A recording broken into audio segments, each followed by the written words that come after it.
Hello again, fellow Gears. What's up? It's Maticon bringing you another Gears 5 video. This one is on scenarios in which you should not revive a teammate.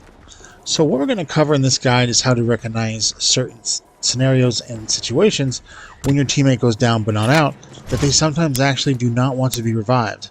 But before we begin, I need to quickly thank Morris and Schwazi for this one. But with all that said, let's do this. So when a teammate goes down outside your base early on in your game, especially if it's within the first 10 waves-ish and it's also near the end of the wave, pay attention to where they're at and how they are crawling, because if your teammate is down and crawling away from the enemy spawn, back towards the base, they obviously most likely do not want to get killed. You can keep an extra eye out, because if they have any purchase-only weapons from the Fabricator, like the Lancer GL on their back, they certainly don't want to die with that weapon on and equipped, so you pretty much should always pick them up in this scenario.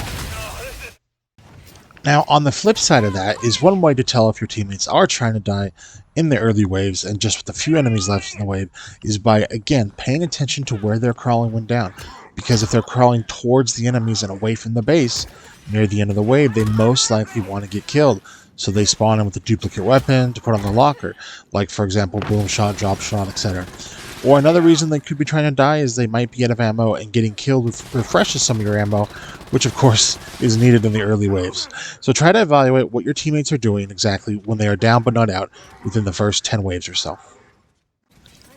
Now, another sure way of gaining ammo or a duplicate weapon is by buying grenades at the Fabricator. Shh, don't tell the engineer.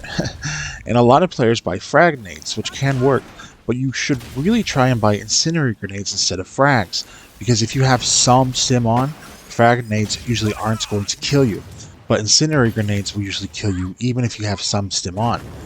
One trick that you can actually do with incendiary grenades as well is, if you're not stimmed, throw one down on the ground and wait for it to explode, then hold the up arrow on your D-pad to quickly drop the other flame nade and walk into the flame and get killed, so then you'll have a spare incendiary grenade. Yay!